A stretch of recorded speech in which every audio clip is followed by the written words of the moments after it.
Good evening and welcome to the regular council meeting of the District of Sechelt. It is Wednesday, September 7th, and it is 7 p.m. I'd like to acknowledge that we're on the traditional territory of the Sechelt Nation. We have an amended agenda. Are there any other additions or deletions to the agenda? Seeing none, I'd look for a motion to adopt the agenda as amended. All those in favor? Thank you very much. Any declarations of conflict in tonight's agenda? Seeing none, I look for a motion to receive all the staff reports. Moved and seconded, all in favor? Thank you. So what I'd like to do today, we have Mr. Kvarnström's here to talk about the council correspondence. So once we've been through the minutes, I'd like to actually deal with the correspondence in case council has any questions, and then he doesn't have to sit here through the meeting. So first up are the minutes of the 7 p.m. regular council meeting of August 3rd for adoption. Are there any errors or omissions in the minutes? Seeing none, I'd look for a motion to adopt as presented. Moved, seconded, all in favor? Thank you. Any business arising from the minutes? Seeing none, I'd like to take us to item number 12.1, which is council correspondence.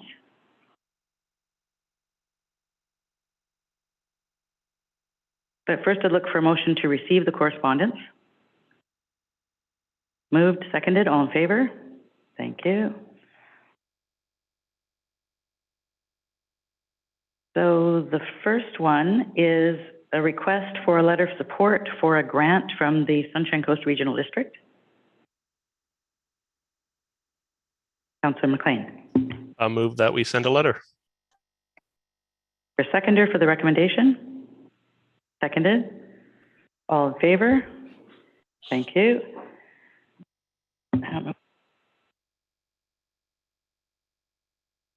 Number 2 is a request for a letter of support for Island Coastal Economic Trust funding.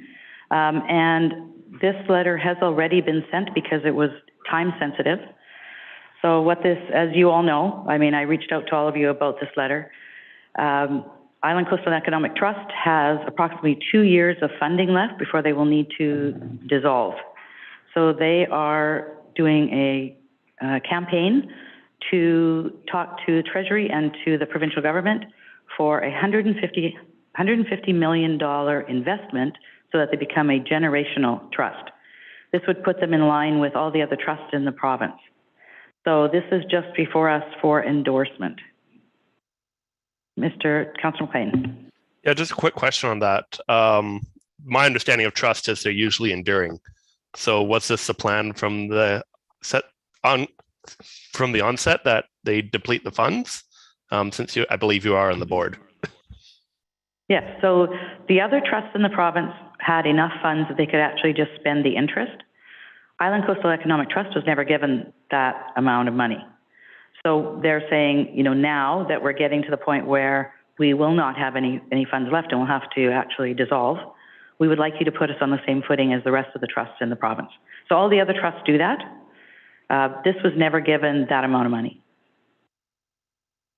Okay, that's fair. Thanks. All right, is there a motion to endorse? Moved, seconded, all in favor? Thank you. And then the last one is a letter and an email from Mr. Kvarnström regarding newspaper recycling and EPR. And did you want to come and speak to that? If you do, you can come to the table here.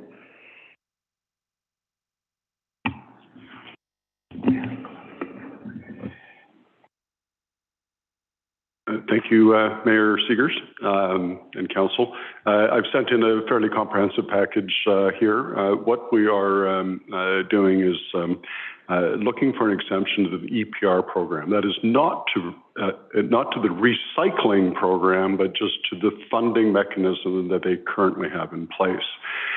We've had a situation where the provincial government put in a regulation 6 years ago, and we've been participating in the program and paying through the provincial government. And the provincial government has been paying our fees to MMBC and now to RBC. Our fees have escalated by from about $40 a metric ton to $110 to now $290 a metric ton, and going into the 300 range shortly. This is an incredibly difficult problem for community newspapers across this province, and we've asked mayors and councils in almost every region to lend a letter of support to exempt newspapers from the EPR program. Ontario has done so. They have recognized that newspapers are a product. They are not packaging. The EPR program was put in place in order to provide an incentive to reduce the amount of waste that goes into the recycling system: plastic, styrofoam, glass, all of the things that we see in our blue boxes. And somehow paper, of course, was included in there, and newspapers were. Exempted were library books and other reference material, but newspapers not. So the government of British Columbia has in effect provided a situation with an unintended consequence where they are incenting newspapers to reduce the amount of reporting and the amount of pages that they're publishing each week and the amount of stories that they carry in their papers. So we're looking for a letter of support. A suitable one has been provided. We have already received letters of support from several other municipalities across the region, and we're hoping that the District of Sechelt sees that that's appropriate as well. Thank you very much. Thank Open you. to questions. Great. Council, any questions? No questions. Councillor McLean? Yeah, just a minor gripe. We don't normally receive presentations for correspondence, so just in the future, if the mayor could follow proper procedure, that'd be great. But no issue. Thank you for the presentation, Peter. But nothing personal. It's this is a business asking for us to advocate on their behalf. So I see the issue. I see the challenge. I'd like to support community newspapers. But I'm not too keen on advocating on their behalf. Thank you. Anybody else?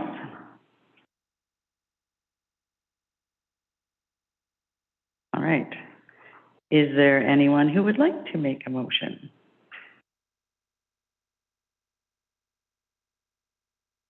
It doesn't look like we have support. Thank you very much for being here. Thank you. Thank you. All right, we're going to move back to item 8.1.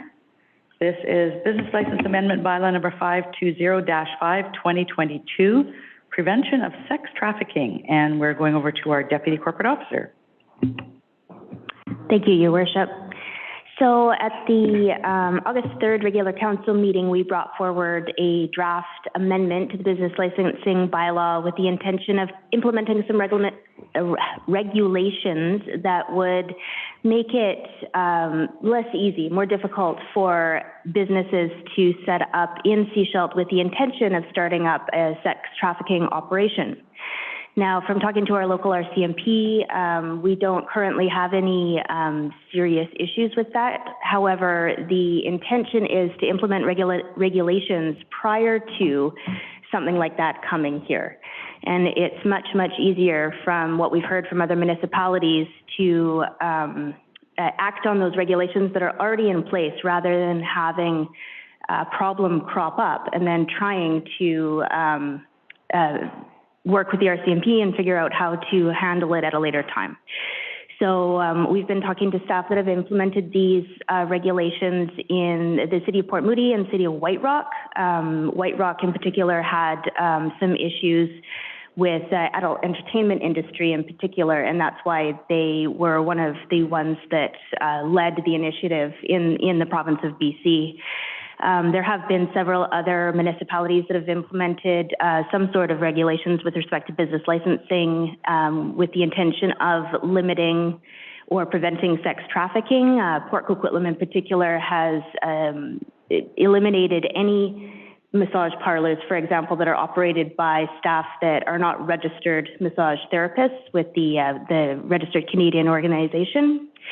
So the intention of our regulations here were to implement some limitations with respect to age of clients and staff, be able to access information about the staff and be able to provide that information to the RCMP if there were any concerns, as well as regulating some of the advertising that they're able to do and some of the conditions of the studio space that they would be providing. When we brought that forward on August 3rd, Council had some concerns with the initial draft, particularly around the age restrictions, allowing clients under 19 to receive treatments, and just for the fact that there are a limited number of RMPs on the coast currently, and we wouldn't want to limit anyone from accessing services that they need or having to deal with really long waits in order to get an appointment.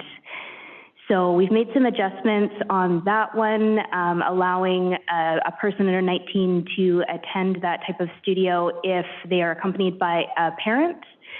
Some of the other concerns were about the requirement for a fully covering garment and that it not restrict the arm motion of the bodyworks person. So we've changed that one a little bit. And one of the other requirements that other municipalities had implemented was requiring all bodywork studios to have a window 12 by 12 inches at a minimum. It could be frosted with an opaque, sort of privacy screen, but it would need to be visible from the reception area. And considering Council brought up the point that many of our local providers are operating home businesses and they don't have a reception area, so that was a little bit restrictive in our particular municipality. And we also relooked at the lighting requirements. So the revised business license bylaw amendment is before you tonight. Thank you. Council, questions, comments? Councillor McLean?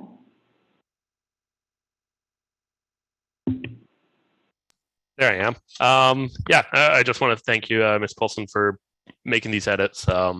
I think this addresses a lot of the concerns that I had this time, and it takes away some of that heavy-handed approach. So it makes this a very feasible bylaw that should potentially benefit our community. So thank you, and I'm in support of this now. Anybody else? All right, there is a recommendation on page 14. What would you like to do? Councillor Scott? I'll move recommendation 2 that the business license amendment bylaw 520-5/2022 be read first, second, and third time. Thank you. Is there a seconder for that recommendation? Seconded. All in favor? Thank you. So I'll move to the bylaw. This is on page 17. District of Sechelt bylaw number 520-5/2022, a bylaw to amend business license bylaw number 520/2012. I look for someone to move first reading. Moved, seconded, all in favor? Thank you. District of Sechelt bylaw number 520-5/2022, a bylaw to amend business license bylaw number 520/2012. Someone to move second reading. Moved, seconded, all in favor? Thank you. And District of Sechelt bylaw number 520-5/2022, a bylaw to amend business license bylaw number 520/2012, and someone to move third reading. Moved, seconded, all in favor? Thank you. Moving on to the next item, 8.2A. This is the short-term rental bylaw amendments, and we're going to turn it over to our Director of Planning and Development.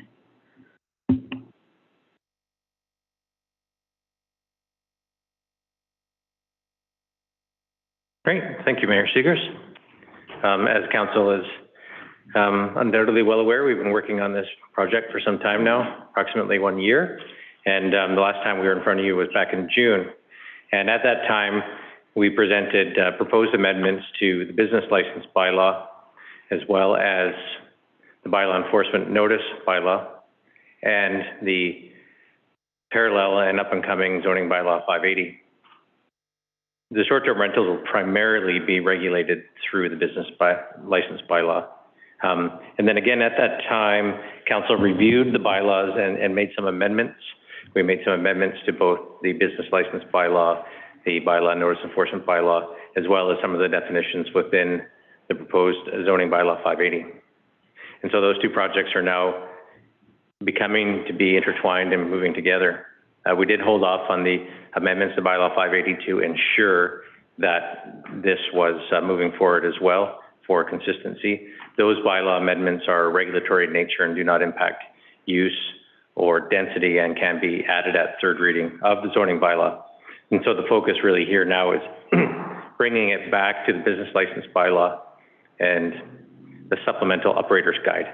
So there was a couple of things in June that council asked us to do prior to giving readings to the two bylaw amendments for fines and business license operation. And those were to prepare an operator's guide, come up with some recommendations on how temporary use permits might be made.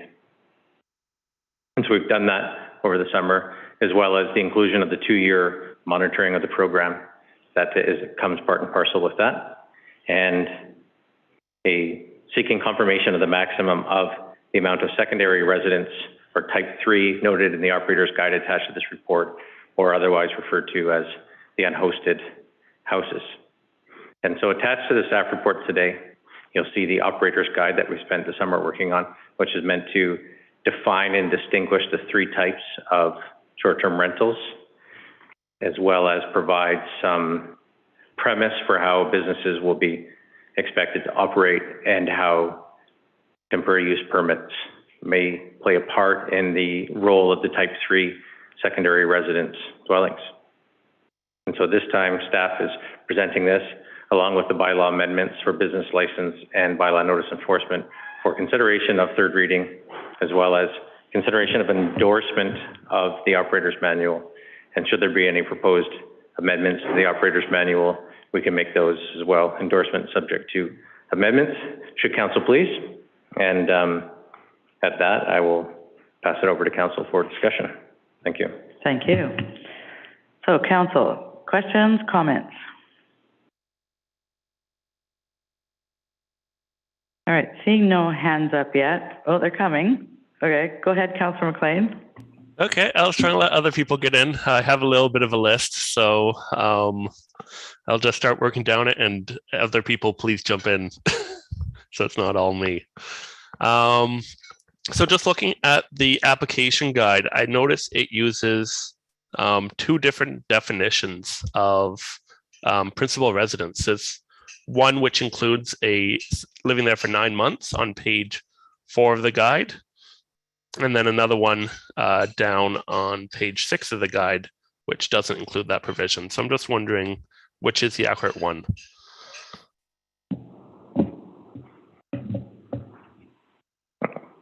Yes, thank you. And do note there were a number of versions in circulation last weekend.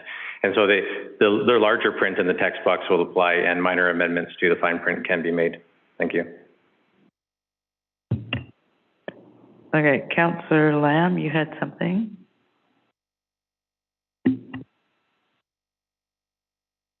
Yes. So there's a difference. Is there a difference between hosted and non-hosted STRs? Yes, yeah, that'd be correct. Yes. So if you're non-hosted, you need to have a temporary permit. You need to have a temporary use permit. That is the proposal, yes. Yeah. And so that's where there's going to be, the proposal here is to put 15 of those out. Is that correct?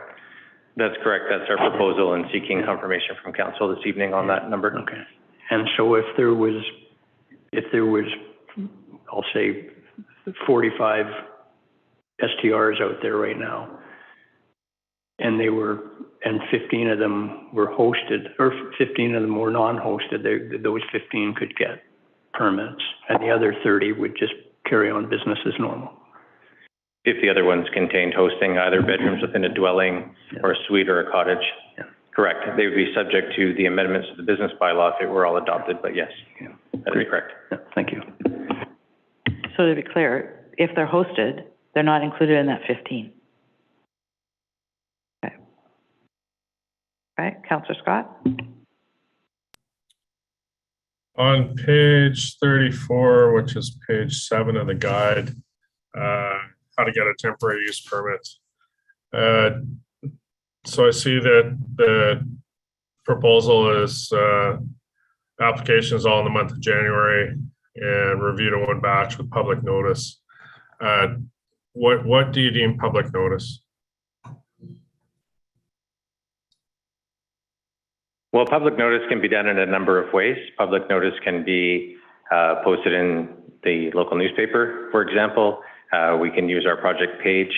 There's the possibility of public notice, including notifying adjacent residences or property owners within proximity to the applicants who are seeking a temporary use permit. So there's a number of means that we can undertake in that regard.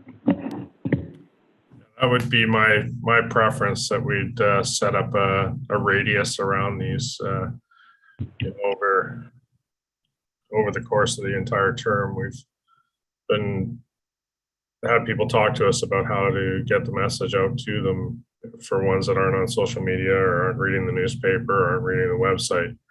But I think in an issue such as the short-term rental, we need to create a policy that we're going to target people around that application to make sure that they have a say and they're not missed at all. Thank you, Councillor Scott. And with respect to other types of temporary use permits, and we don't use them too often, but we have had a couple over the years, and our standard practice would be 100 meters, similar to, say, a bylaw amendment for a rezoning application. That would be great. Thank you. Councillor McLean? Yeah, so I'll tag on to Councillor Scott's comment there around determining neighborhood fit. My preferred approach for that would be like setting some concrete metrics which define neighborhood fit. One that I've heard us discuss recently is the density or the proximity of short-term rentals. So will there be further refinement on defining neighborhood fit, or is that fully up to council's discretion? Yeah, that great question. It is one we've labored over to some degree.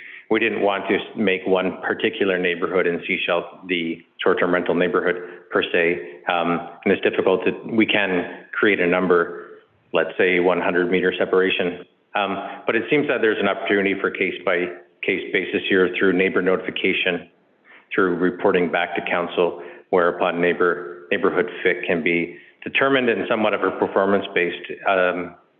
Has the applicant been operating with a business license in years past? Has the applicant been operating without impact on neighbors and without complaints and so forth? And those all build towards neighborhood fit. Perhaps it's a better opportunity to do that than arbitrary distance numbers or units per neighborhoods, which don't always have defined boundaries. Follow-up, Councillor McLean? Yeah, thank you. So will that kind of information be provided to council at the time of this decision? The past complaints, the past media, having a business license and such? I would say yes, it's part of our general due diligence and as well as neighborhood notification and so forth. We'd be treating these, perhaps we provide them all in one batch report for means of efficiency, but we'd be treating it not unlike a rezoning or a development variance permit where there is a level of subjectivity to it, which accounts technical recommendations, accounts for neighborhood fit through feedback from neighbors, community associations, and so forth. The council will be able to use all of that to come to a decision. Perfect, thank you. All right. One of the things that we have always said on this is that we'd like it to be basically revenue neutral. So we know we're going to have to probably hire another bylaw officer, somebody who's going to be available on weekends, temporary use permits, licensing, inspections, that's all going to cost time and money of staff. So I guess what I'm getting at is, what is the cost? What do we anticipate the cost is going to be? And then does 15 actually help us recoup that cost? And I think you've done some work on those numbers. Could you share some information, please? Sure. Thank you, Mayor Seegers. I was able to anticipate that may be a question that would come up this evening. So, yeah, so if you look at the TUP, the temporary use permit within our existing fee bylaws, an $1,800 application fee, and the direction received from council previously on type 3 secondary residence short-term rentals with a license fee of $3,000. So that would be to establish that would be $4,800.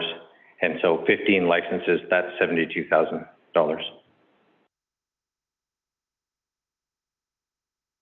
Okay, so that'd be $72,000 in 1 year. The second year, we wouldn't have the temporary use permit piece, so there would be, 3 times 15, 45,000 in the second year. Yes, correct. And then what about the licenses for all the others that, because we do know that there are a good majority of them in Sechelt who are not currently licensed. Correct. So a cursory review earlier in the process indicated there may be upwards of 200.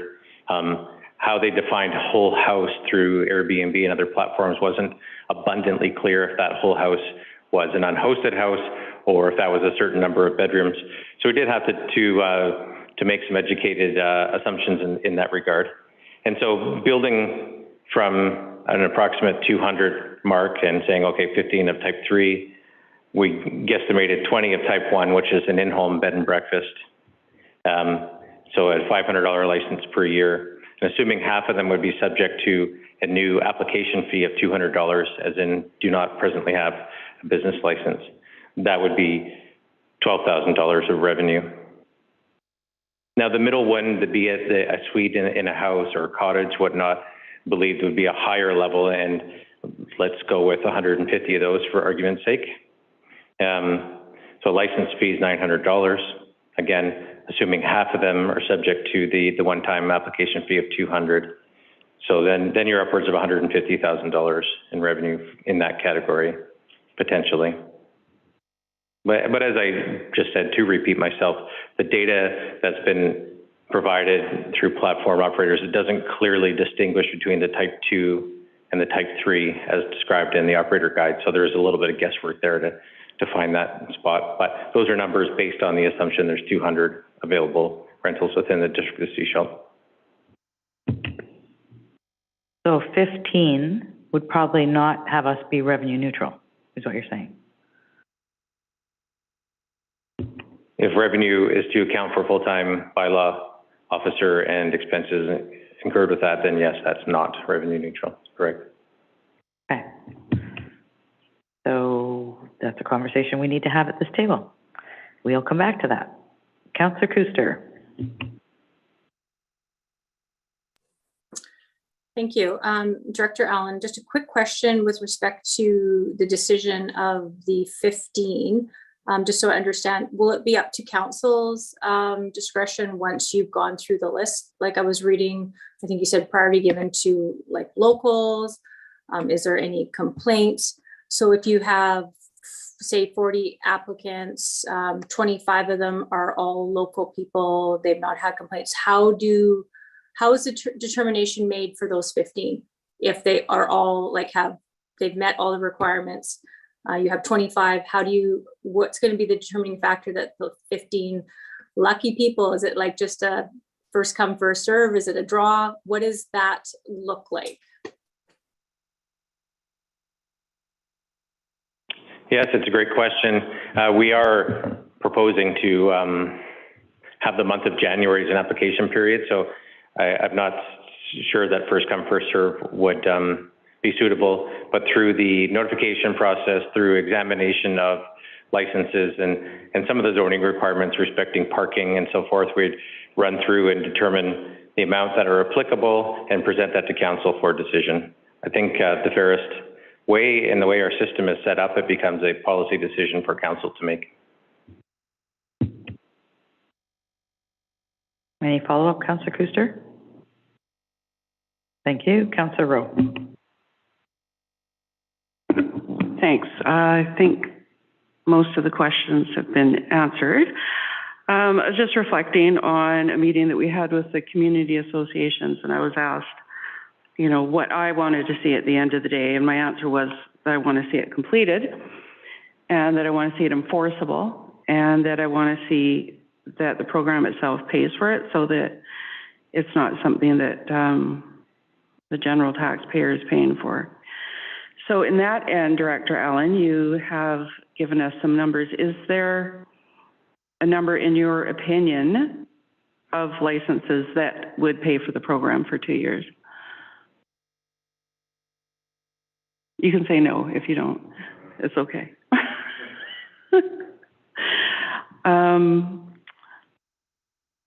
Because if 15 is not going to pay for it, then I'm not interested in 15 being that number. And further to Councillor Kuster's comments around what we do if we have, you know, 25 candidates, if you will, that are all things equal. Will those applications sort of come like with a similar, like everyone has a similar report card, if you will, like they live locally, no complaints, or X number of complaints, or all things being equal, we'll see all that information. And then comments from the notification area would come at the same time. So we would have all that information, and then it would be up to council to decide which 15 for the number that we're using now out of that 25 would get the licenses. Correct. Okay. That's it for now. Thank you. Councillor McLean. Yeah, so I view 15 as our kind of promise to the community. It's our goal of what we would like to hit. So of course there will be a new council, so we'll see if they share that goal. But I think it is a council decision at the end of the day. So in terms of challenges with that decision, also thinking about what happens in year 2. So we make these all available. We say we assign 15 applications. I'll quickly ask that, and then I'll have a follow-up after. So what happens if there's people who want to apply in the second year? We're just capped at 15 right now, so it'd probably be going to the review period, but I'd like Mr. Allen to reply.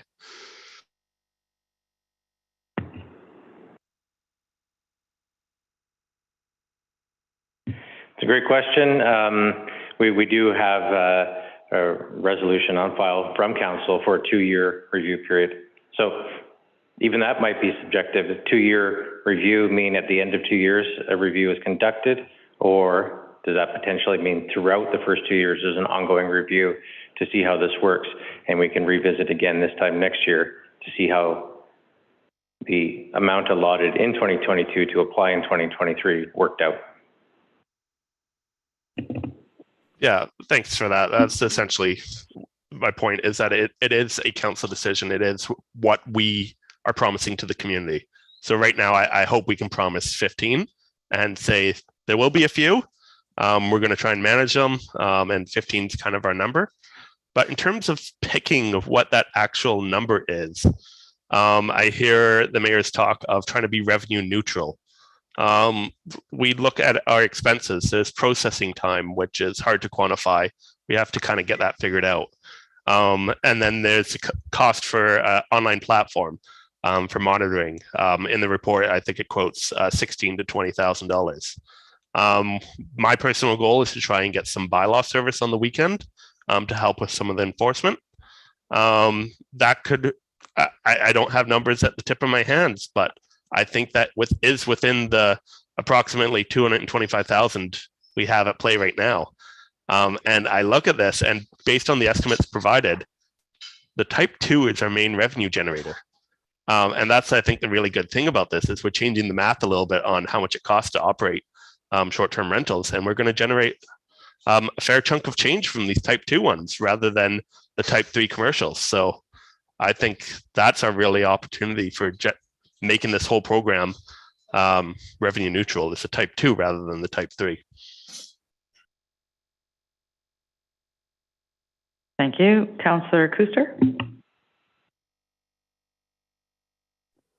Yes, just another question regarding the temporary use permit. So if you've allotted your 15 and say, for example, there's a couple of people that have some like violations, complaints, what is the procedure? Like, can the temporary use permit be taken away, or are we kind of set for the 2 years? Does that make sense? Indeed. And I think that would be something to be important to write clearly into the temporary use permit at issuance, and ultimately establish some guidelines for how operation is expected to occur and continue. And should it need to be taken away, there are enforcement opportunities, which would likely result in a report to council for decision on that. But essentially, that's the difference between temporary use permits and zoning, is that temporary use permits are by nature temporary and potentially revocable. One could change the zoning, but that brings in another set of complications through lawful nonconformance. The other piece too is revoking the business license as well, correct? Correct. Thank you. Councillor Scott? I agree with Councillor McLean's comments on the costs. I think it's not just the 15 short-term commercials that are going to fund this program. It'll be all of them together collectively funding it, and as it should. And I think we'll, in the 2-year monitoring program, we'll make that decision as to whether the fee structure we've created is revenue neutral. So I think we're at a good start here. I think we're at a good start with 15. I think the process involved with creating that 15, it's going to be a challenge. It's going to be hard. I mean, personally, I'm not keen to have units that were purpose-built for short-term rentals be included in that mix. I prefer to see the family cottage that the families are trying to maintain, generational ones that instead of having to sell them. And we've seen a number of those people reach out to us, and I think we can easily satisfy the needs and find that balance. And the community input as far as the temporary use permits between the community associations and the radius notifications for those applications, I think we'll be able to find the balance that the community is looking for. Thank you. Councillor Toth? Thank you. My apologies for not being able to be with you guys in person tonight, but no questions. I think Councillor Scott put it pretty eloquently what I was thinking. The numbers on this, I think are numbers we can live with. It is a pilot program. At the end of 2 years, if we find out it's not revenue neutral, we'll have to make some adjustments or something. We don't know what things are going to look like in 2 years once we start actually clamping down. We might find that the numbers are just right. We might find that, we don't even get 15 commercial operators applying. I think, it's going to be a little bumpy, but I think, it is at least a path forward.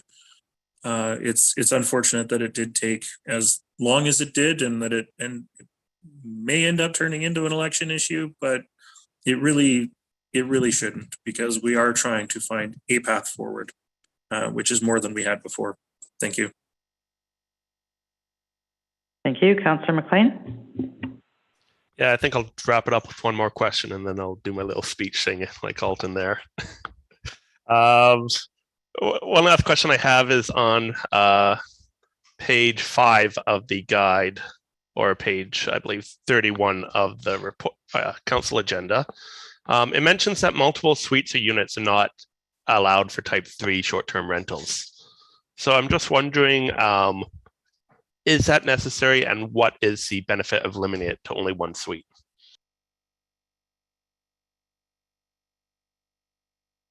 It's not entirely necessary because our zoning bylaw, both 25 and proposed 580, do permit a suite within any single-family dwelling.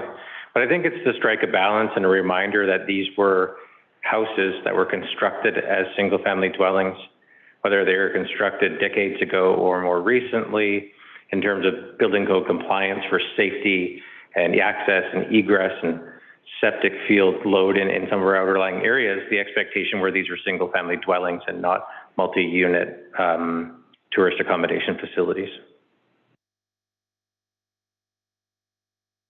Follow-up? Yeah, I think of everything I've seen on the report, this is the one thing that I'd like to see changed. I do look at some of the operations that we have here on the Sunshine Coast. Some of them are multiple suites, and some of those provide very high quality guest experiences. So I think trying to strike that balance between tourism and community needs, we can provide those high quality spaces if the conditions are right. And that's important because this would fit under the temporary use provision. So if there is that good operator, I don't see why we can't allow them to have more than one suite. Thank you. Councillor Scott. I think we talked about this previously,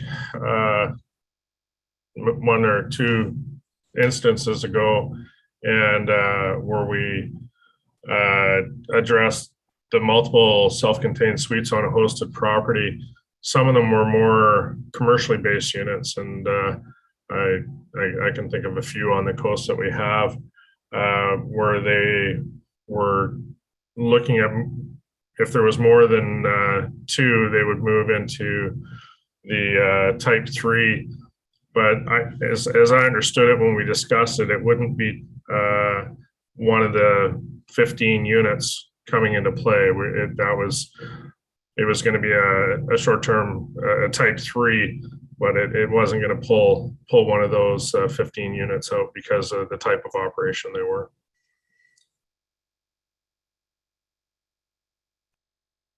That was my understanding as well from the conversation we had at that meeting. Does that address your question, concern, Councillor McLean? Yeah, I'd just like to hear Director Allen's response because I don't see that written.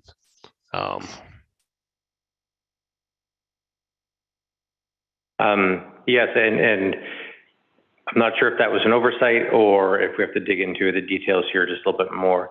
However, I do recollect that conversation coming up, perhaps even as far back as the presentation to Council in April of this year.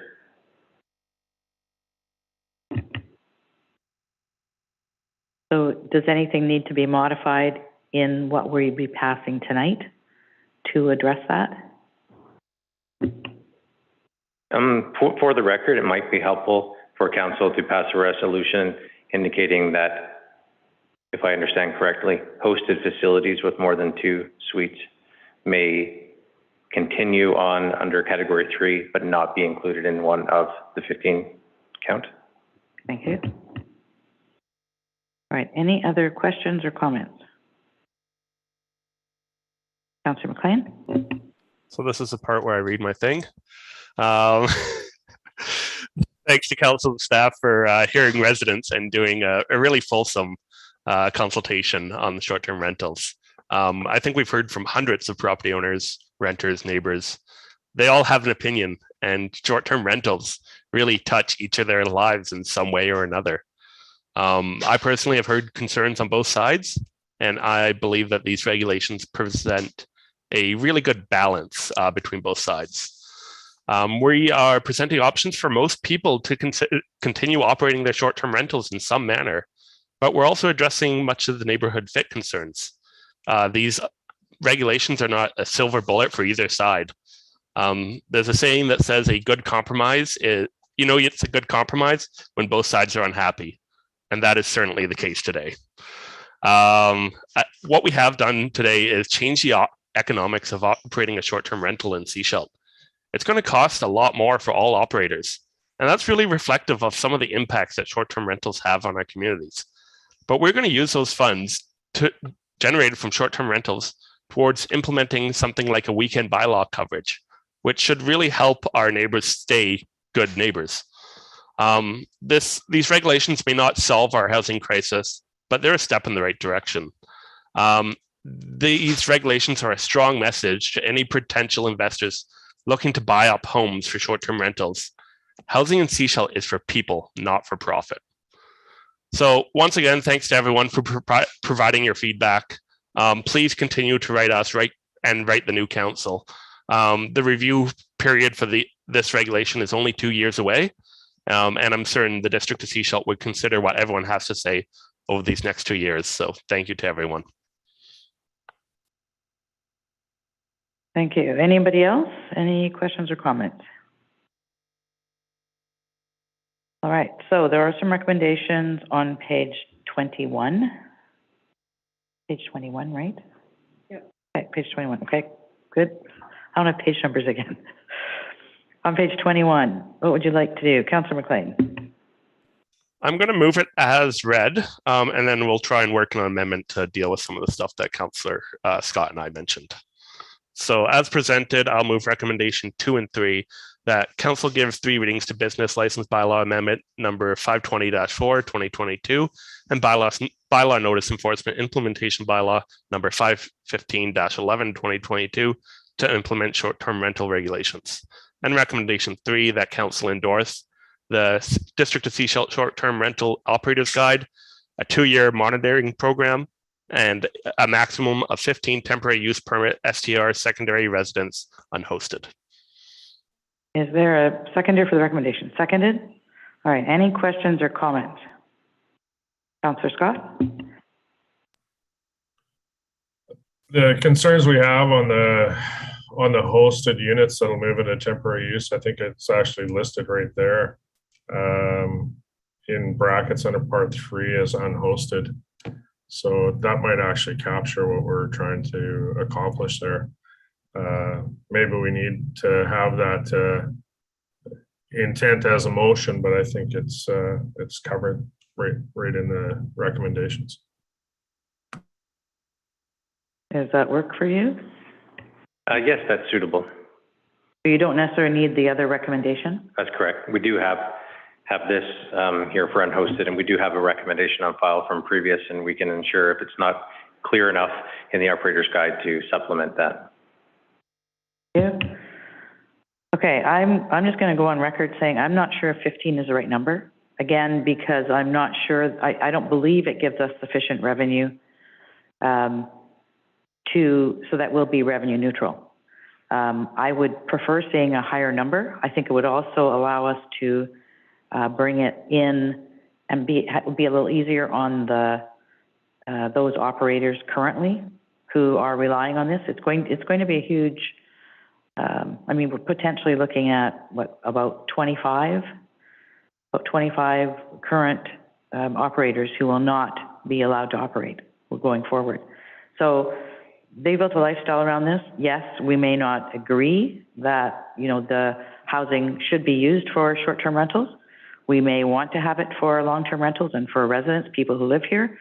But that is a lifestyle change for them, and they will have only a few months actually to implement that change.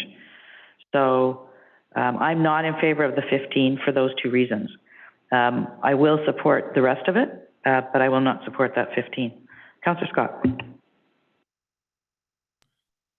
I think when we went down this path and we're trying to work out numbers and at the 15, we all agreed that we had to start somewhere, and this will be the decision of the new council going forward, that if they get 50 temporary use applications where all the close neighbors are in love with them and the community associations are in love with them, and we deem that the units they're offering aren't a great fit for long-term rentals, the new council, we all discussed that there is a possible option for them to adjust that, but we do have to start somewhere. And so I think I'm happy with 15 for now, and it'll be up to the new council to either stick it at 15, or maybe they might even decide it's less. We talked about whether it would go up or down. Thank you. Any other questions or comments? Councillor McLean. Yeah, sorry, just the governance nerd in me doesn't feel right about not making the additional temporary use permits as a motion. So I'm going to put together an amendment here, and hopefully we can get that moved quickly. So I'm going to amend item 3.III, a maximum of 15 temporary use permits, STR secondary residence unhosted. And I'm going to amend that to add additional temporary use permits may be considered for hosted properties with greater than 2 suites.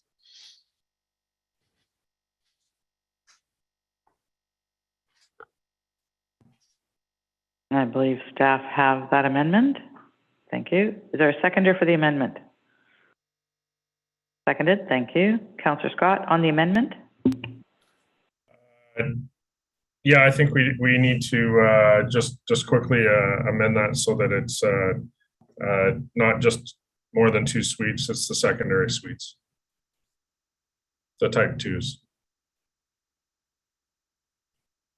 So that somebody with a bed and breakfast style plus a secondary suite doesn't have to run through the temporary use permit process. So it's more than 2 secondary suites. So are you saying if it's hosted, that they do not have to do a temporary use permit if they have more than 2 suites? I'm saying that, so if you look in the under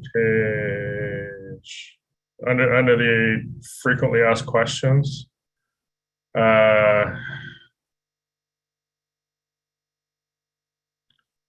it says, I want to rent a room in my home in a self-contained suite. It's a type 1 and a type 2 for somebody that has more than one type 1 in their house. The intent might wrongly capture them into the need for a temporary use permit. So under the frequently asked questions, it allows people to bed and breakfast rooms in their house plus have the ancillary. So we just want to make sure that that we're only capturing hosted multiple type 2s. Councillor McLean. Yeah, so the wording is more than 2 suites. So I think that condition is 2 suites. Okay. Okay, do we need to hear that amendment again? I can give it a try. So that council endorse part 3 was amended by the following, that additional temporary use permits may be considered for hosted properties with secondary suites. I didn't hear if we were capturing the type number to specify or the number of suites per property. Yes, it says if they have more than 2. If it's hosted, but they have more than 2 suites, they would be classified as a type 3, and they would need a temporary use permit, but they would not count in the 15. I don't know how we word that. Okay. Yeah, so if I may, my original wording was hosted properties with greater than 2 suites.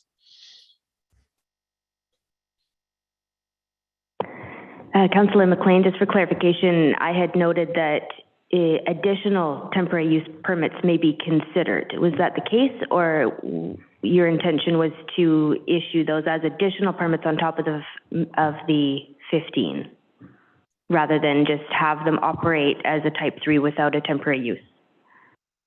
I think we need clarity on that because I don't think we're on the same page. My intent was to have them still apply for the temporary use, but they're not limited. Okay, that's what I had captured. If you want to move with that, I can restate it here. Please. Yeah. So additional temporary use permits may be considered for hosted properties with greater than 2 secondary suites. Said hosted, correct? Hosted, Yep. correct. All right, Councillor McLean, Councillor Scott, does that capture it? Okay. Any other questions on the amendment? All those in favor of the amendment?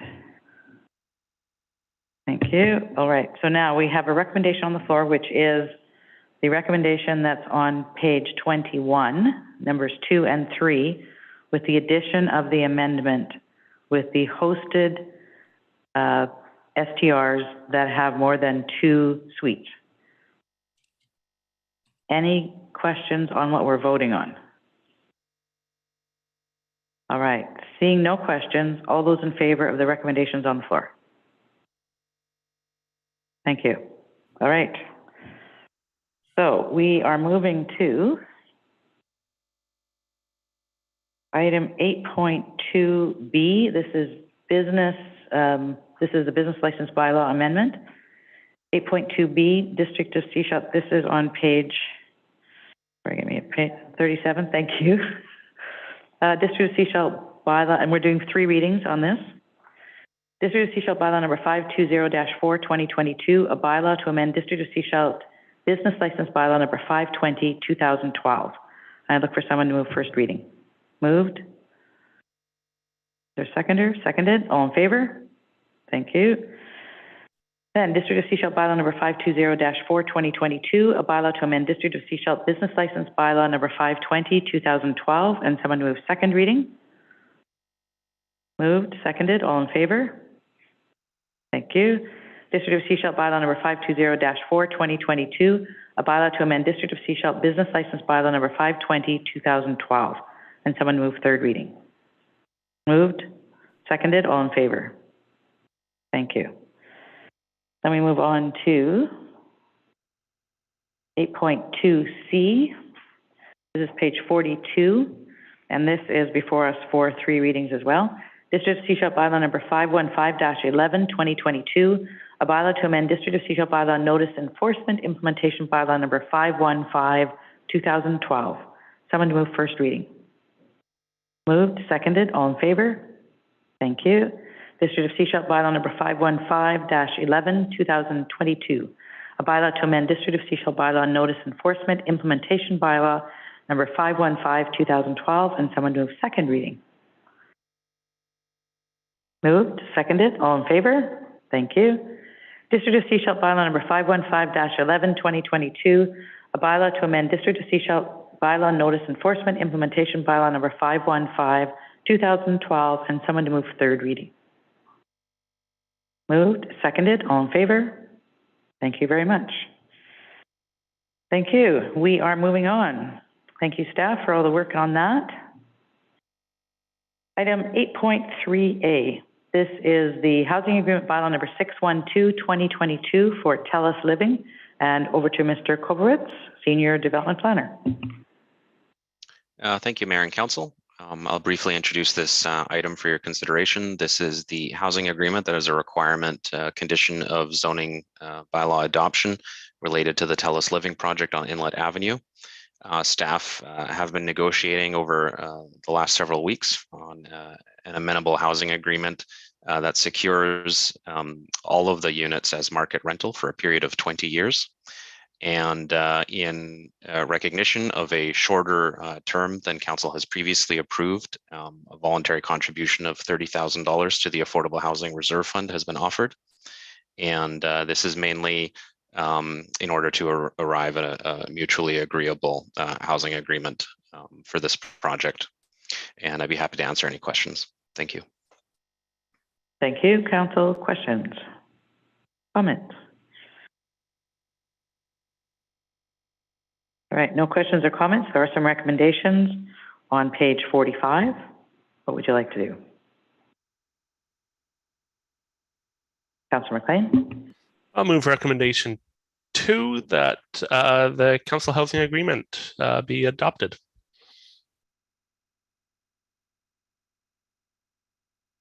The council proceed with first, second, and third reading of housing agreement bylaw number 612, 2022, TELUS Living.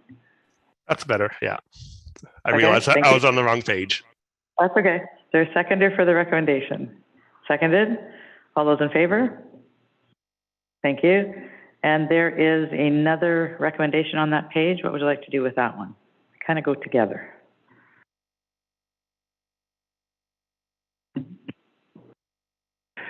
I'll move recommendation 3 that prior to adoption of housing agreement bylaw number 612/2022, TELUS Living, a $30,000 payment to the Affordable Housing Reserve Fund be received. A seconder for that recommendation? Seconded? All those in favor? Thank you. Moving on to item 8.3B. This is the actual bylaw, and this is on page 48.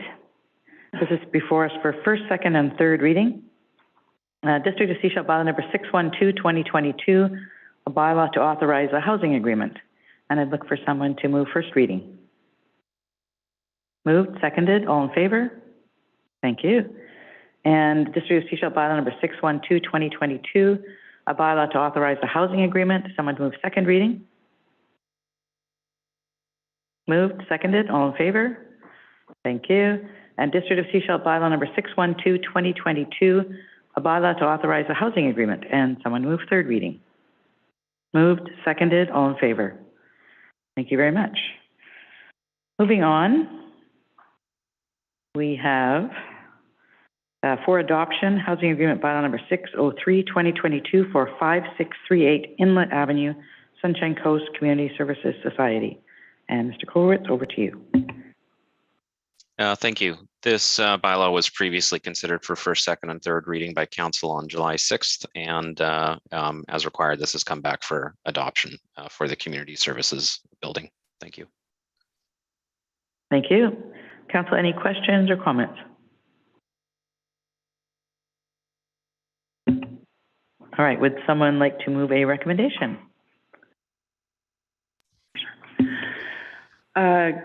Happy to move that council housing agreement bylaw number 603/2022, 5638 Inlet Avenue be adopted. Is there a seconder for the recommendation? Seconded? Thank you. All those in favor? Thank you. So we're going to move on to the actual bylaw. This is item 8.4B. This is before us for adoption. District of Sechelt bylaw number 603/2022, a bylaw to authorize a housing agreement, and I'd look for someone to move adoption. Moved, seconded, all in favor? Thank you. We have no new business. Moving on to item number 10.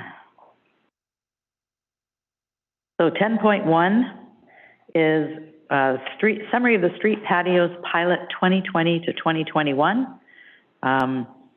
Is Ms. Stepovic with us tonight for this? She is? Okay, thank you. Thank you, Your Worship and Council. To summarize the report, starting in May 2020, District of Sechelt ran a pilot program for street patios, and Council extended the pilot for a second patio season until the end of October 2021. The program achieved the two objectives. It allowed local businesses to utilize public street space, where it helped them to achieve the physical distancing that was recommended during the COVID-19 pandemic. And secondly, it helped to inject vitality into our streetscapes and to enhance the pedestrian experience. This is envisioned by the official community plan and also supported by Council's strategic plan. So at a time when it was critical for local dining establishments, the pilot program allowed for expansion onto outdoor public street space to help meet provincial public health orders for physical distancing. And from the feedback we heard, the 2 to 4 street patios in any given year were well used and they were popular. The patios created more opportunities for people to meet, sit, and socialize in outdoor spaces. This created an increased sense of vibrancy in our downtown core. Relatively speaking, the uptake by businesses for street patios on public street space was low, but interest was notable and it gradually increased into 2022. I think some businesses, from what I could gather, may be more likely to invest in a patio if they know the program will continue on a permanent basis. So, using the experience and information gathered from the pilot, staff recommend that a permanent program be established based on the same process used during the pilot. And we had some street patio guidelines, an application form, and a template for a license to occupy agreement. And we would just continue to do the same process until such time as we need to review that. And that's all I have to say. Thanks. Thank you. Council, any questions or comments? I have a question with regards to the capacity. I know that initially the patios were put in place to allow for additional capacity outside so that there was more space between patrons at these facilities. But they couldn't expand the number of seats that they had. So if they had a total of 50 inside and outside, they could only have 50. So if we expand this program and make it permanent, what happens with regards to the seating? Has that still been relaxed by the province?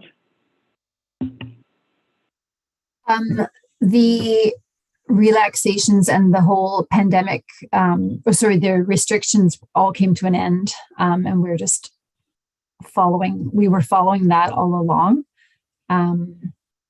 So I think I understood. I'm not sure if I understood exactly the nuance of your question. Okay, so if somebody sets up a street patio, Yes. they do not increase the amount of seats they can have. They have to then disperse those same number of seats over the extra space. Is that correct? That more pertains to, I think, liquor licensing and fire and safety. So those are a bit separate. We did get a lot of questions about those sorts of things, and we would treat those the way we always did, as long as they're meeting the requirements for building code, fire and safety, and for liquor license requirements. Then, yeah, it shouldn't be. Otherwise, the outdoor space can accommodate more people. But we would, every application that we received, we assessed on an individual basis. Mr. Allen? Yes, thank you. Just to add on to that, to draw an example which council has seen. At the Batch 44, the original patio was put on through the TISA program, the Temporary Expanded Service Area, under the same occupancy. The proprietor noted how good it was for him and his business and his customers, and had then applied to make it permanent. He will be pulling it back when summer ends. And so now he has the original occupancy that was provided for in 2019 and allowed to extend outside through 2020. He has that original occupancy inside plus permanent occupancy outside. So that's one example. So we had to go through another application to the Liquor and Cannabis Regulation Branch with the referral to the District of Sechelt that council commented on. Okay, thank you. That clarifies it. All right, any other questions or comments, council? All right, there are some recommendations before us. What would you like to do?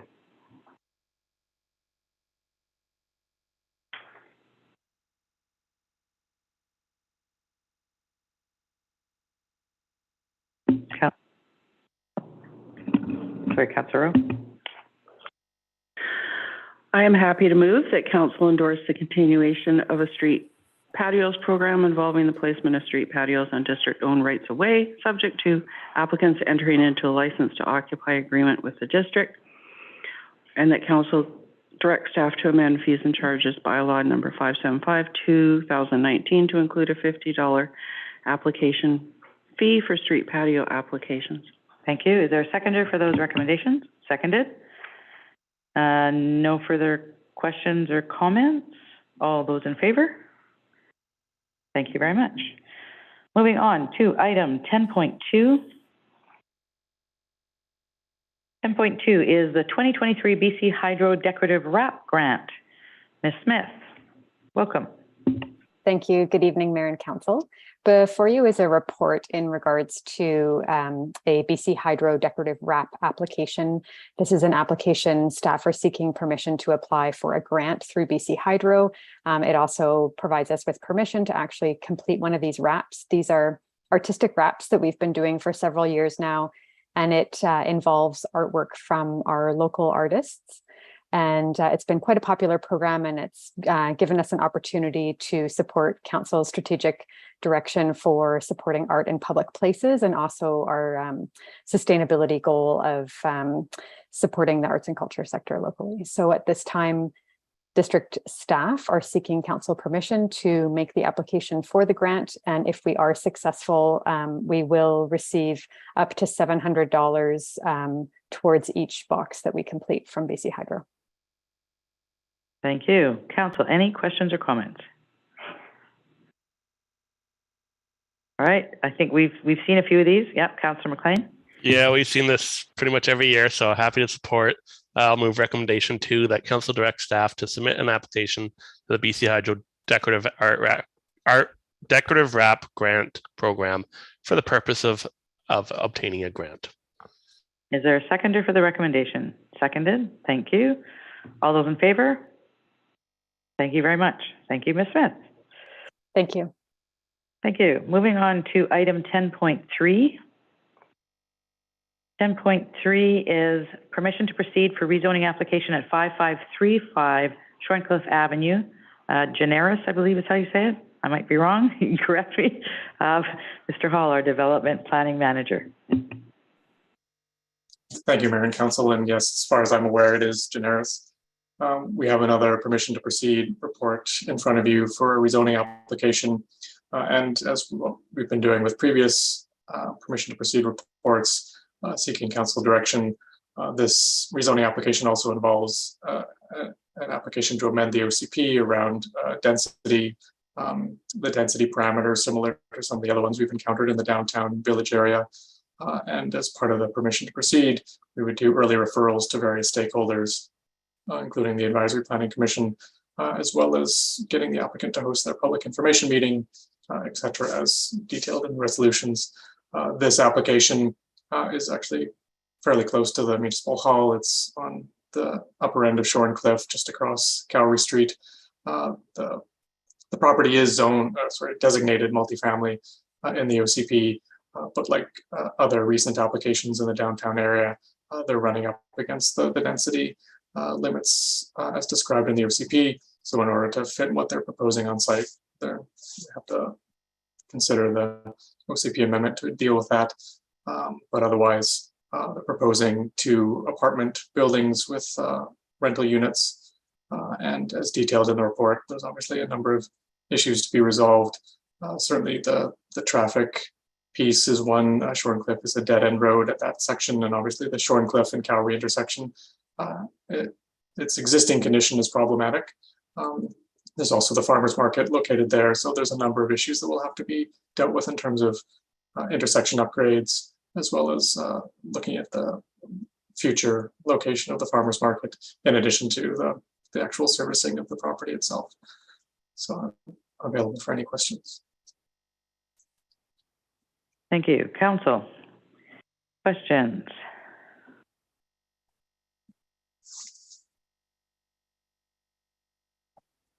No questions? Councillor McLean? No, this is a very well put together development. I'm in pretty much full support of this. I think this is the kind of thing we should be building in our downtown. It's a great location for this. It's got great design. It's what we are going to be needing in Sechelt. I think I don't want to make recommendations for this, but there are a few things noted within the sustainability checklist, including stormwater management and some of the pedestrian facilities within the development, which I think can be improved. So I'd hope that the developer can work on that as it proceeds. And of course, the major concern is the Sechelt Farmers Market. So I think I would hope that the community amenity contribution really focuses on supporting the Sechelt Farmers Market and potentially supports them finding a new location. I would like to throw out Hackett Park right now. I think we've made some really good improvements there, but we've known for a long time that the Sechelt Farmers Market is a challenging location and it is not compatible with this development. I think there is quite a high level of conflict there, and there's only one way out of this development. So I think, unfortunately, it is time for it to find a new home for the Sechelt Farmers Market, and I think this development should be paying for any upgrades to do that. Thank you. Just before you mentioned, like you mentioned Hackett Park, they can't be on grass, just so you know. So if they went to Hackett Park, that means we'd have to pave Hackett Park. I don't think we want to do that. So somewhere else would be nice. Any other questions or comments? Councillor Lamb. Yes, I think this is an awesome project for the downtown, and it's a great spot for this project. Putting all these people downtown, and it makes it there's bus routes and community, everything right here, so it makes it very accessible for everybody. And this is very preliminary. Obviously, they're just, I guess, wanting council's approval to move forward. But one of the things I was going through the planning element guide here, and number 14, does the development add to the diversity of the local economy? And I think this is huge for the economy. It says no. And there was a couple other ones in there, but, you know, yeah. So I think, yeah, anyways, I'm in support of this. I'd love to see it go ahead. I'd love to see it go ahead before my term ends, but that's not going to happen. Thank you. Thank you. I noticed that the referrals, sorry, you've got the School District 46 in there. That's very appropriate given that they're across the street, and they are doing some work across the street as well with the daycare moving in there, et cetera. So it's good to see them on the list. Any other questions or comments? Councillor McLean. Sorry, I don't have it right in front of me, but also ensuring that we're consulting with the French School District because they're actually across the street. Yeah, I don't believe they're on the list. Could we add them to the list? Okay, so that would be an amendment to item 3B. The École du Pacifique? Yeah. Probably. School District 93. School District 93, okay. School District 93, put that in there. All right. So there are some recommendations. I don't see any other questions or comments, and it looks like most council is in favor of this moving forward. You don't have to read out the recommendations. Would someone like to move the recommendations with that amendment to 3B? Moved by Councillor Kuster. Is there a seconder? Seconded. All right. All those in favor? Thank you very much. Thank you, Mr. Hall. Moving on to item 10.4. This is with regards to the paving program award, 2022 road paving program letter of award for construction. And who is speaking to this first? Mr. Dillon, are you speaking first? It's me. Yes, Your Worship. I can briefly introduce this, and then the manager of municipal construction and infrastructure renewal can take it away. So we had a tender close for paving. It came under budget. We need to get council's approval to sign the contract for the work. Given that paving has been very hard to schedule this summer with the late start and the short labor shortages in the industry, there was a window of opportunity to get this paving done before school came into session. So we wanted to take advantage of that. So this is to provide us with the formal approval authority to sign the contract. And I'll let the manager of municipal construction present his presentation. Thank you. Thank you. Mr. Bandera.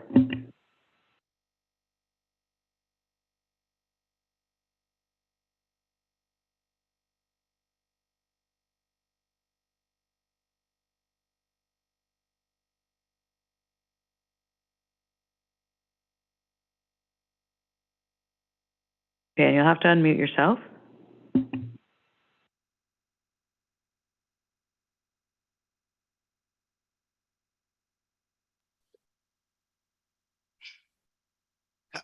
Can you hear me? Yes, thank you. Good evening, Mayor and Council. This is the brief presentation on 22 paving program.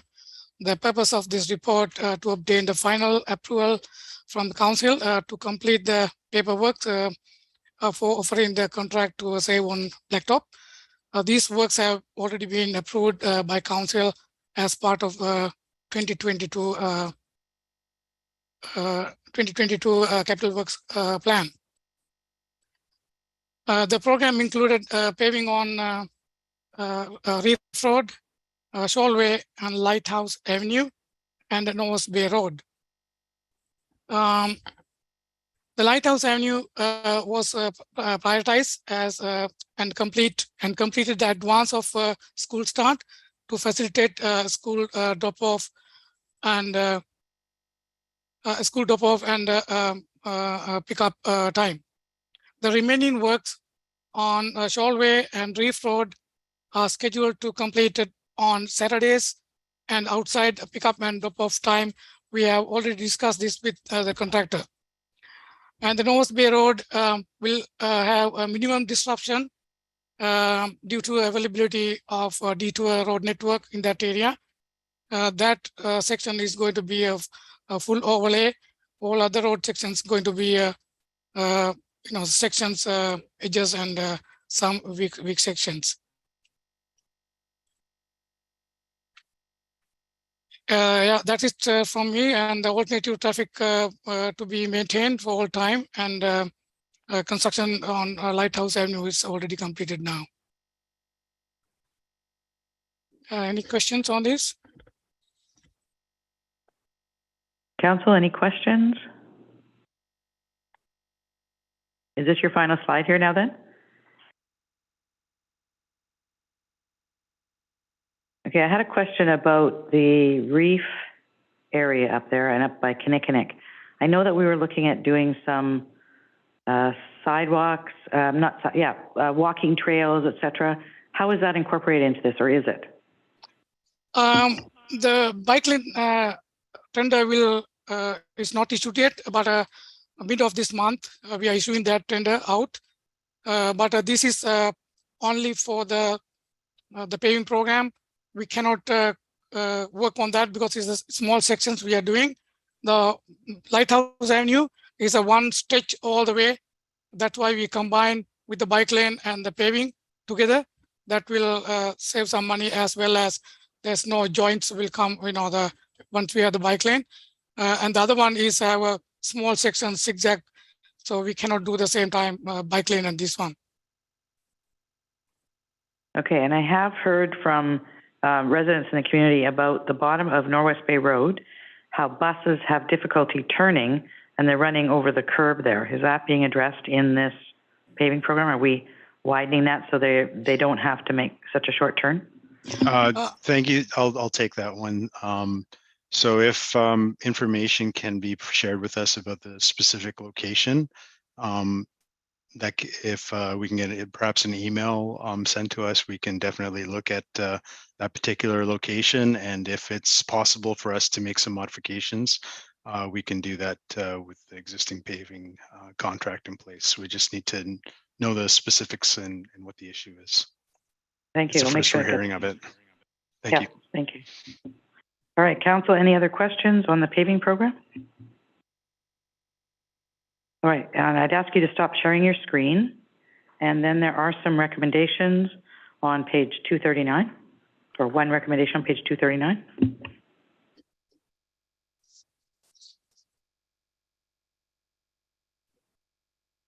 Councillor Rowe. I will move recommendation 2 that the contract for the 2022 road paving program be awarded to Save on Blacktop in the amount of $730,000 plus GST in the amount of $36,500. Thank you. Is there a seconder for the recommendation? Seconded. All those in favor?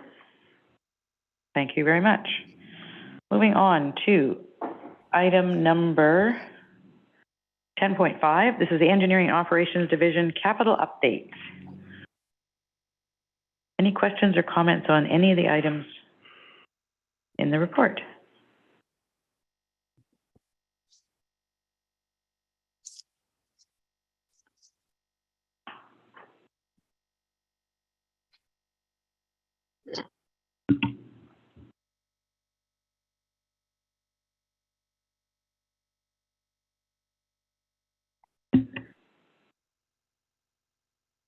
I don't see any questions.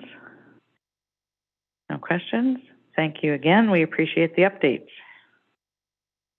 Moving on to item 10.6. Yaya Reconciliation Crosswalk Project Initiatives. Ms. Smith. Thank you, Mayor and Council. The purpose of this report is to provide information to Council for consideration of supporting the Yaya Reconciliation Movement projects. The project initiatives include the Reconciliation Crosswalk Project, the Healing Regalia Project, followed by a community-wide ceremony and feast held on September 30th this year, as well as a reconciliation pole project that is scheduled to occur in 2023, followed by another community-wide ceremony. The budget for the three projects is $265,550, with $233,270 already raised. The Yaya Reconciliation Movement is looking for a contribution of $10,000. Thank you, and I'll be happy to answer any questions. Thank you. Council.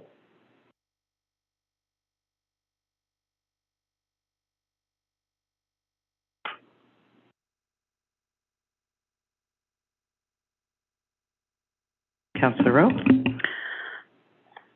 So just to be clear, Ms. Smith, we have $20,000 in our council contingency fund for the remainder of the year, and they are asking for $10,000 donation, correct? Yes, that's correct. I'm happy to move. Recommendation 2, the council approve $10,000 to the Yaya Reconciliation Movement Project, and the funds of $10,000 be funded from the council contingency. Is there a seconder for the recommendation? Seconded. Thank you. Questions, comments?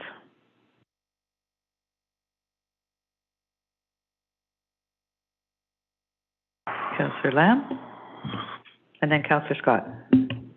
I'm sorry, but you said, I missed the part about how much money they'd raised so far.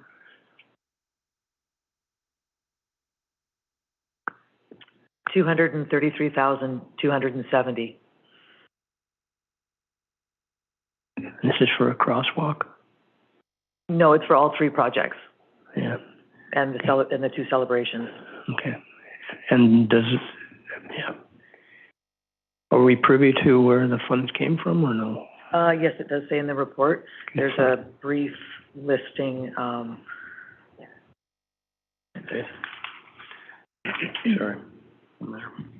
Yeah, right there. Yeah, sorry.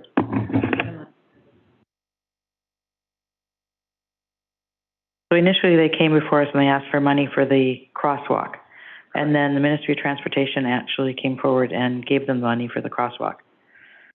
So then there are other items that they're doing for this, because it's a way for them to honor those who are surviving from the residential school. So they're doing other things. They're creating regalia.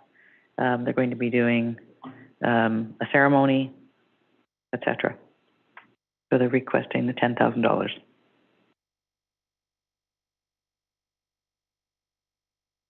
Did you have anything to say to that? Anybody else? Any questions or comments? No? Okay. There's a recommendation on the floor. All those in favor? Any opposed? Okay, would you like that recorded? Sure. Did you want to speak to any comment?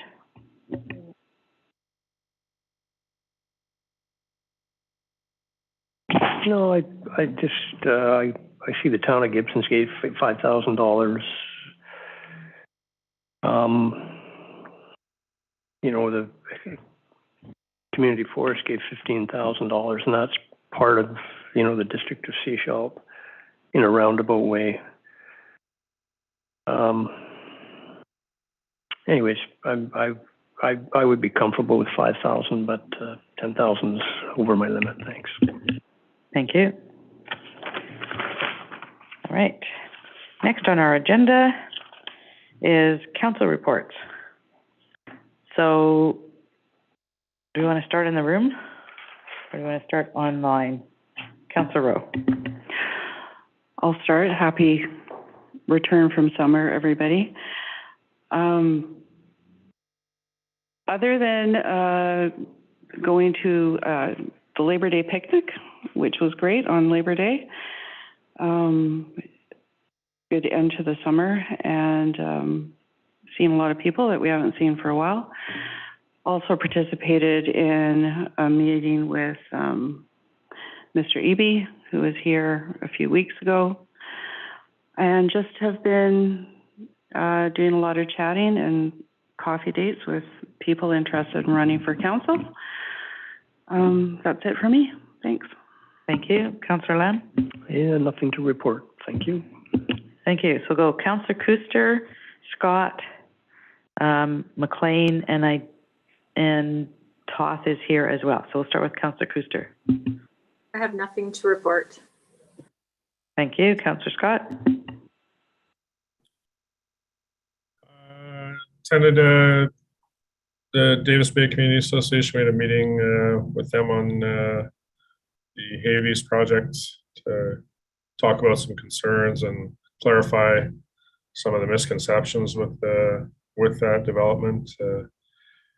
It's a challenging one. You know, there's never going to be a consensus on projects like that. Probably more to come on it.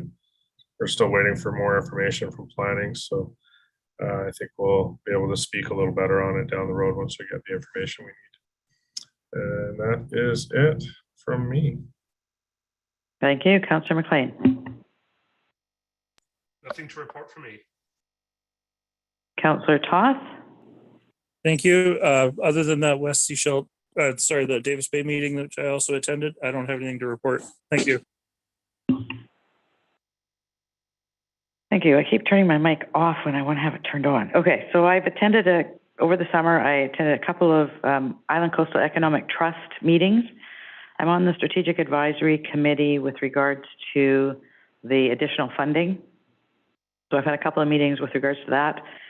Brody Guy, the new CEO, actually came over to the Sunshine Coast for a visit and met with the CAOs of all the governments here on the Sunshine Coast, and also met with SCREDO, like a Regional Economic Development Organization, Downtown Business Association, and others up and down the coast here. Sunshine Coast Festival of the Written Arts, I went to the opening event, and then I took part with the Division of Family Practice, which is the doctors here on the Sunshine Coast, in a dialogue with Andre Picard, who was one of the authors. He wrote a book called Neglected No More, was looking at elder care in Canada. And so we had a meeting, a dialogue with hospice, Vancouver Coastal Health, some of the doctors, some of community services was there, a number of different organizations that deal with seniors, to look at what are some of the next steps we could take here on the Sunshine Coast to address care for seniors. And there'll be more work coming from that. I had with Councillor Scott, and I think Councillor Toth was there. We handed out some checks for the Legacy Fund with the community forest. Right, so yeah, they were there. Some pictures are out, floating out there somewhere. I attended International Overdose Awareness Day here on the Sunshine Coast, being held across Canada. And it was a very well-attended event, and really brought to home how many people here on the Sunshine Coast are being killed, basically, from illicit and poisonous drugs. Some of the people were there with pictures of family members who have actually died. I attended the Labor Day picnic as well, and was well attended. CAPU ECE, okay, so ECCE, so Capilano University, Early Childhood Education. I've been talking with them for about 2 years. As you may know, the District of Sechelt received some funding to build a daycare. And one of the concerns that we have here and other facilities up and down the coast is we need staffing to work in those facilities. So they actually have to have training for that. So I've been in conversation with Capilano University. They've been in conversation with the province, and there'll be some announcements coming out in the next while about potential programming. The last couple of days, I've been doing some work with the SCRD. Yesterday morning, I went to Gambier Island. There was a funding announcement made by the federal government in conjunction with the province to bring high-speed internet, basically fiber, to Gambier and Keats Islands. So that's in the beginning stages of processing, but the funding's been announced. They are doing that up and down the coast. It's called Connected Coast. So you'll see other projects that are happening. They're looking to have by 2030, they're looking to have 98% of the people in Canada connected. And then in the next couple of years, they're looking to get the other 2% done. So this is part of that from the federal government. Last night, I was co-chair or vice chair for the SCRD public hearing for their zoning bylaw, 722. That was from 7 till 10:30 last night. So we have ours tomorrow night. So 3 nights in a row. We'll see if I'll be able to talk by the end of tomorrow night. And for those of you who are looking at what we're doing upcoming, we have the Union of BC Municipality Conference next week. That's in Whistler. It brings together all of the municipalities and regional districts in the province.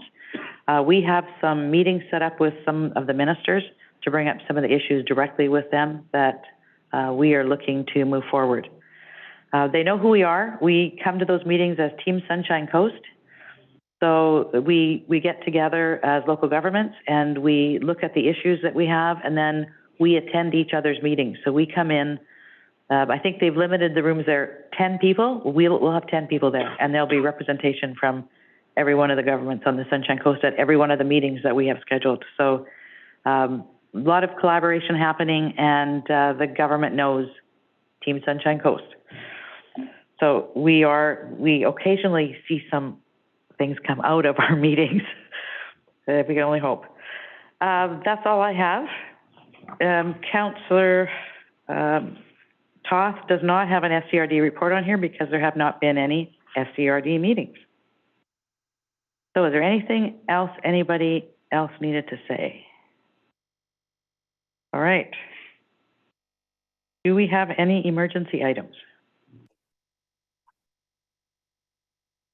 No emergency items, Your Worship. Thank you. I'd look for a motion to adjourn.